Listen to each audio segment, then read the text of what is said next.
In this question you can see that is the wire which are attached with the two rigid supports. These are the two rigid supports with the negligible tension, and let the length we consider, that is the L, and the initial temperature of this time is a 30 degree centigrade. This is the first part of this question. If we change the temperature from 30 degree to 10 degree centigrade, so due to the change in the temperature, the length of this wire will be changed because of the temperature. So this time you can see that the new length will be L dash. So this is the change in the temperature already mentioned. So due to the tension will be produced because of we change the tension. This time if we change the tension, the transversal wave will be produced in this wire. So देखिए कि rough geometry draw कर रहे हैं कि इस प्रकार से एक वेव प्रोड्यूस होगा इसके अंदर. So we have to find the velocity या speed of this transversal waves which will be produce when we change the temperature. अब देखिए इस क्वेश्चन में हमें क्या क्या डेटा गिवन दे रखा है. हमें दे रखा है ये लीनियर कोफिशिएंट ऑफ एक्सपांशन कहलाता है 1.7 जो आप थर्मोडायनेमिक्स में पढ़ते हैं. यंग मॉड्यूलस दे रखा है, स्ट्रेस अपॉन स्ट्रेन, और डेंसिटी ऑफ हमें वायर दे रखा है. और जो हमें कैलकुलेट करके लाना है, हमें जो कैलकुलेट करना है वो हमें करना है velocity of this transversal wave. So देखिए वेलोसिटी का फॉर्मूला हमने यूज़ करा.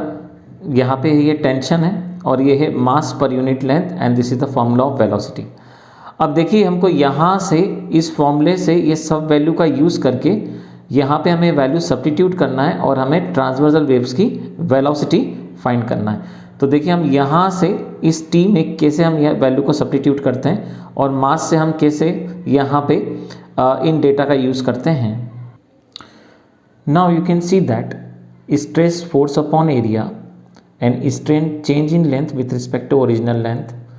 अब देखिए यहाँ से हमको क्या फाइंड करना है, हमें इनकी वैल्यूज़ निकालना है क्योंकि आपको यहाँ पे पूरी अल्टीमेट ये वैल्यूज़ रखना है. देखिए जो टेंशन होता है वो फोर्स के इक्वल होता है, तो हमने ये फॉर्मूला यहाँ भी लिखा हुआ है.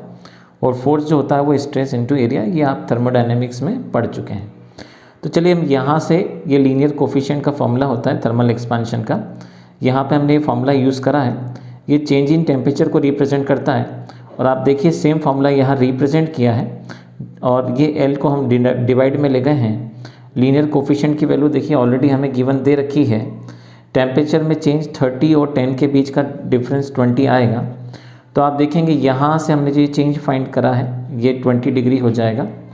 अब आप देखिए आपको वाई यंग मॉडुलस ये पूरा फाइंड करना है. तो वाई ये पूरा फॉर्मूला लिखा हुआ है, फ्रैक्शन के नीचे ये ऊपर चला जाएगा. अब हम एक काम करते हैं, यहाँ वैल्यू को सब्स्टिट्यूट कर देते हैं. यंग मॉडुलस की वैल्यू गिवन है, फोर्स अपॉन एरिया हमें नहीं पता है, और आप देखेंगे डेल एल अपॉन एल का यहाँ पे जब हम ये वैल्यू सॉल्व करेंगे रेसिप्रोकल करके तो हमें ये वैल्यू मिल जाएगा. अब आप एक काम करिए, इस वैल्यू को ऊपर इंटू कर दीजिए, यहाँ पे आप देख सकते हैं, और एरिया भी ऊपर इंटू हो जाएगा.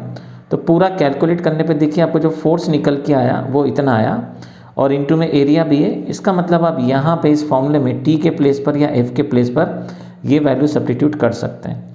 अब आपको जो सेकेंड वैल्यू फाइंड करना है वो फाइंड करना है आपको मास. मास जो होता है पर यूनिट लेंथ होता है. तो देखिए हमने यहाँ पे लिखा हुआ है मास जो होता है volume into density. Mass per unit length मतलब वॉल्यूम का फॉर्मूला होता है एरिया इंटू लेंथ, लेंथ हो जाएगा 1. डेंसिटी ऑलरेडी हमें गिवन दे रखा है, तो मास के प्लेस पे हम यूज़ करेंगे एरिया इंटू डेंसिटी, और मास के प्लेस पे हम डेंसिटी की वैल्यू सब्स्टिट्यूट करते हैं. अब देखिए दोनों वैल्यू आपको सामने दिख रही है, ये दोनों वैल्यू हम फॉर्मूले में सब्स्टिट्यूट करके वेलोसिटी को फाइंड कर लेते हैं. सो आप देख सकते हैं जब हम यहाँ पे वैल्यू सब्स्टिट्यूट करेंगे टी या एफ के प्लेस पर और मास इंटू डेंसिटी के प्लेस पर, एरिया से एरिया कैंसिल कर दीजिए. जब आप इन दोनों को कैलकुलेट करते हैं तो देखिए हमें जो आंसर मिलेगा 72 मीटर पर सेकेंड.